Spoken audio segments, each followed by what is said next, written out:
Hi everyone, my name is Rachel. I'm currently teaching at the Providence University.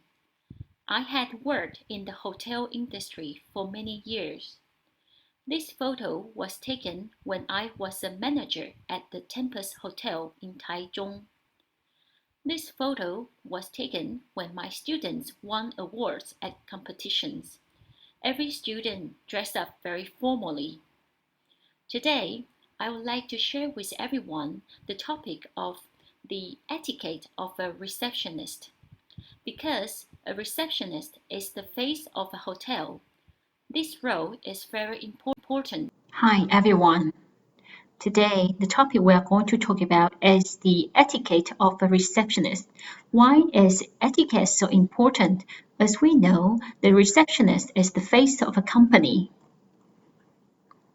When a guest comes to our premise, whenever something happens, be it big or small, even though it has nothing to do with us, the guest would come to seek help at the receptionist. Therefore, the reception is the first contact point for customers. That's why receptionists are very important because the behavior and the comments made by the receptionist will affect the customer's impression on us. It is so critical. That's why in today's session, we will focus on a few topics. As for how you interact with customers, whether it's at the reception or through a phone call, the interaction with customers are very important. Now let's move on to the next topic. Let's move on to today's topic, the receptionist etiquette. What is etiquette? What does etiquette mean? Your inner self and your thoughts are expressed to the external world through the body language. You show respect to other people. That means through the way you dress, the way you talk, and your demeanors, yourself is expressed and then reflect onto other people. That's called etiquette. As I mentioned before, you don't have a second chance to create the first impression. The outer self, it is very important how you look from outside. People don't know you, so they look at you from the outside. But your outer self is expressing your inner self. Now, I would like to play a video clip about the importance of first impressions.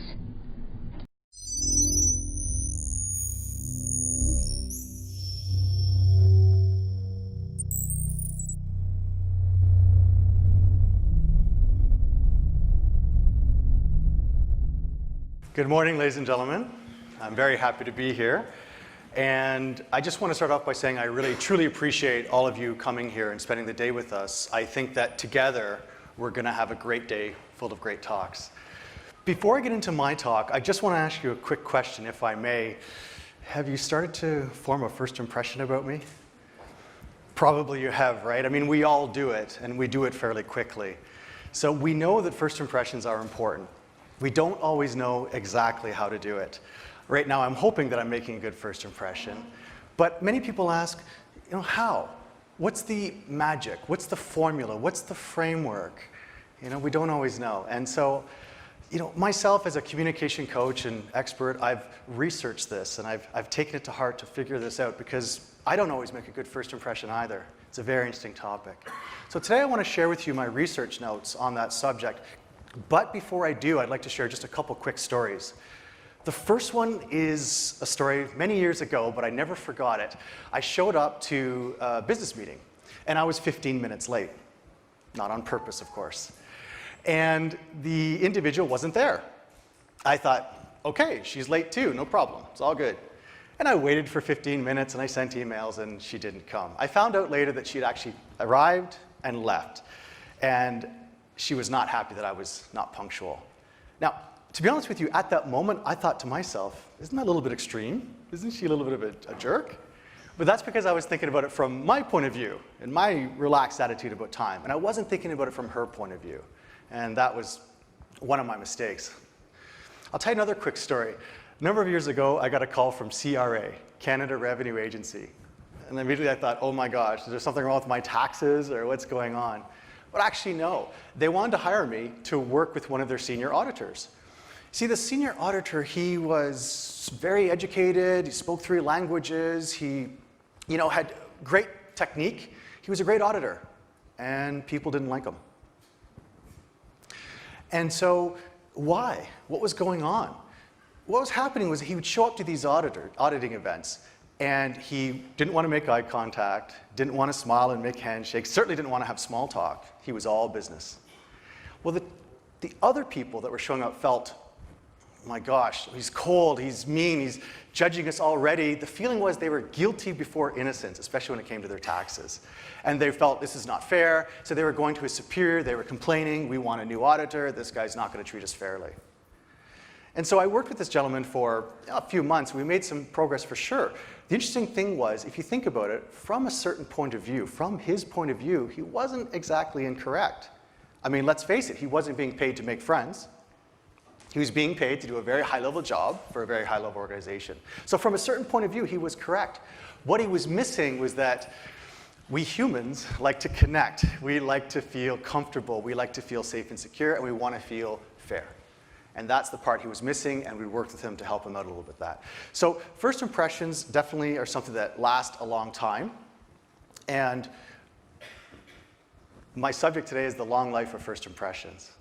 So the first thing I want to talk about that we can all learn about how to maybe improve our first impressions is something we call the primacy effect. The primacy effect states that the first bit of information I receive about you, doesn't matter if I hear it or I read it or it's my own perception, is the strongest, has the most influence, and is the easiest to remember. Okay? So let's say I tell you, hey, I've got a great friend, his name's Paul, he's full of life, he's so funny, you're gonna love him, he's a gas. Guess what happens when you meet my friend Paul? Even if he's stoic and not really joking, you're thinking to yourself, okay, that's a good setup, I'm waiting for it. And if he does tell a joke, maybe in all honesty it's a 6 out of 10 on the laughter scale, but we're gonna give it the credibility of an 8, right? Because we're expecting that. And if you believe in my credibility and he's funny, you're going to think that's exactly who he is, an 8 out of 10 when it's really 6. And the funny thing is, it doesn't stop there. If you meet Paul again 6 months later, 6 years later, you still think, oh yeah, he's a really funny guy, he's great, he's amazing. Because of the primacy effect, because I primed you to believe that he's really funny. This also works the other way. If you show up, for example, and you're late, then someone thinks, okay, you're late. Yeah, I apologize, I'm very sorry, traffic. Okay, no problem, let's get down to business. Absolutely, we've all been there. And then let's say the next few times, you're absolutely on time. 5 times, 8 times, 10 times. But the 11th time, you're late again. Guess what they think? Oh yeah, that's just him, he's always late. And again, 2 years later, same thing. Oh yeah, he's got a problem with time management. It follows you around. It truly is a long life. And that's why we have to take so much care to protect it and to make sure it's a good job. Now, connected with this is something we call the halo and horns effect. It's a cognitive bias we have. I just need a little bit of information about you before I extrapolate and think that there's a bunch of other things going on. So I meet you for the first time, you're punctual, you've got a good strong handshake, good smile. I think to myself, man, this guy's smart. This guy's professional. This is going to be a joy working with this guy. Where'd that information come from? And the opposite is true. Now that was the halo, here's the horns effect. Let's say that normally you're a very punctual person, you're a positive person, but one day it's a bad day, right? You woke up on the wrong side of the bed, you stubbed your toe, you burned your toast, you fought with traffic, you had trouble parking, whatever it might be, and you show up, and for whatever reason you decided to just kind of be real about it, maybe to be honest about it, because hey, that's life. So now I meet you, and you're a little bit down mood, and you're a little bit late. I think to myself, okay, maybe they don't care a lot about business. Maybe they are pessimistic in general. Maybe they're going to be arguing with me in the boardroom all the time. So I extrapolate. So this is the challenge we're facing when we're trying to make a good first impression. We all hear it. Oh yes, put your best foot forward. You only have one chance to make a great first impression. We know that, but exactly how? We have to look at these types of formulas to figure this out. The next one I want to introduce you to is something I call the 3 power concepts. Appreciate, connect, and positive. What you can do verbally or otherwise is you can show appreciation. Now it has to be genuine, it can't be fake, but you can show appreciation in your first meeting. Why? Because we want to try to build rapport as quickly as possible in our first meeting. So you may say things like, I appreciate you coming across town to meet me. I appreciate you taking time out of your lunch to meet me. I appreciate you coming today to see us speak. And you don't have to use the word appreciation. You could say something like, thank you for your help. So as long as it's genuine and sincere, they get that good feeling. Now the next one is connect. We want to connect as quickly as possible so that we're not me and you or me and them, but we are we. We are us. So I want to try to connect on a sub-group culture of some kind. I might say something like, we Canadians sure love our hockey, don't we? Yeah. And I might say something like, well, we coffee lovers have to have our coffee before we start the morning meeting. Whatever it might be. Anyway, I want to try to connect some way so that we're on the same level. Because why? Because we like people that are like ourselves. We connect with them. We feel that they're like me, therefore we think the same, therefore they're cool. So that's our goal, is to try to become the same tribe and have that familiarity. And that's going to help build rapport. Now the third aspect is positive. Be positive. Sounds like fairly good logic. Not everybody is. Again, we go back to the example of someone saying, I'm just going to be real, I'm just going to be myself. I'm not saying it's a bad thing. But the first impression is something you should really try your best to be positive with.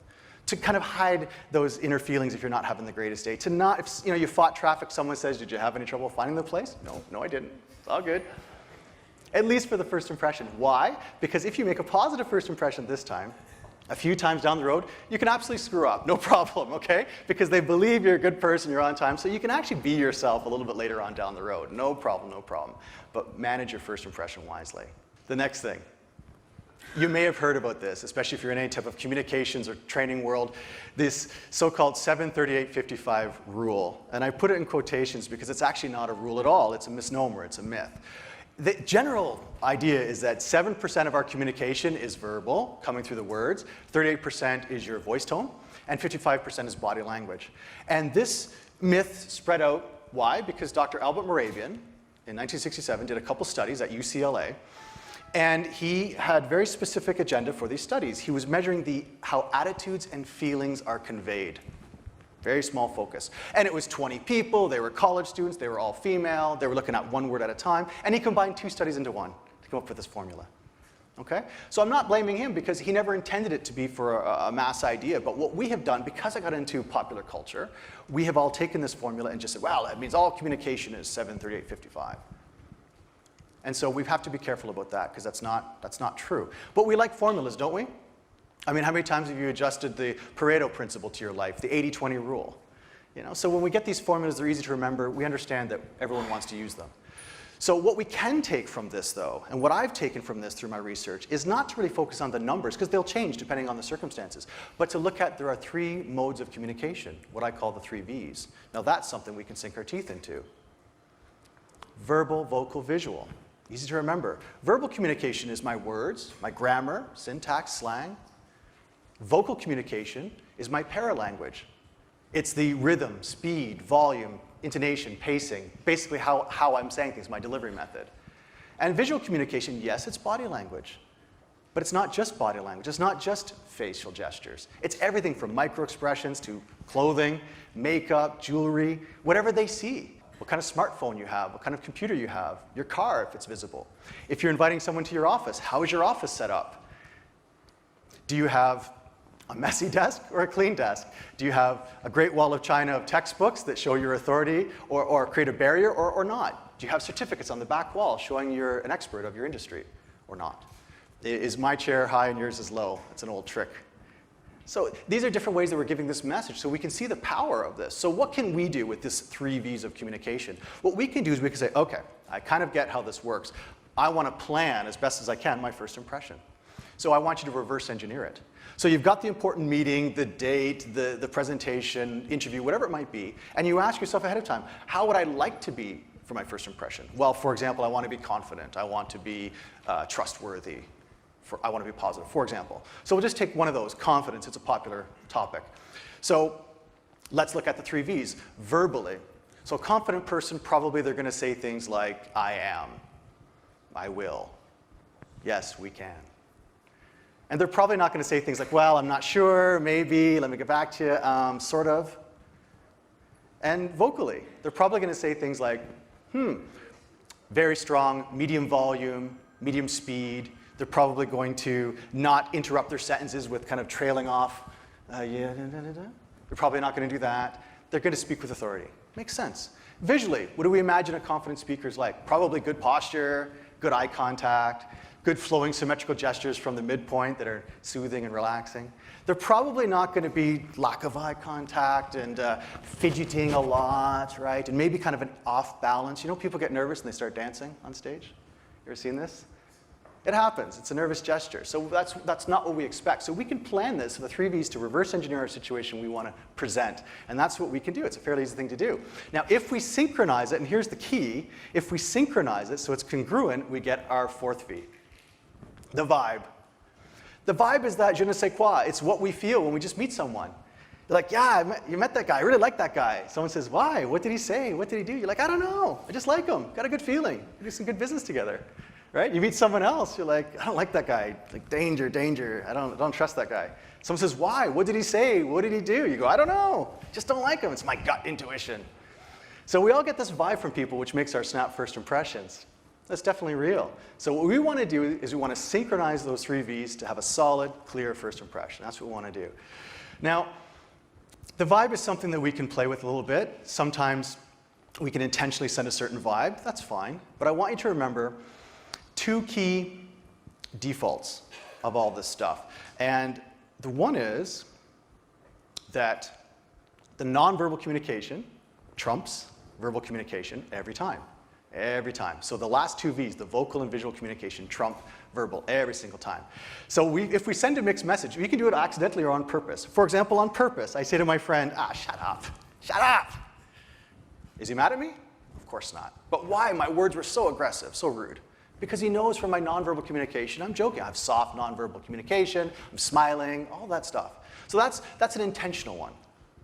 But what if it happens by accident?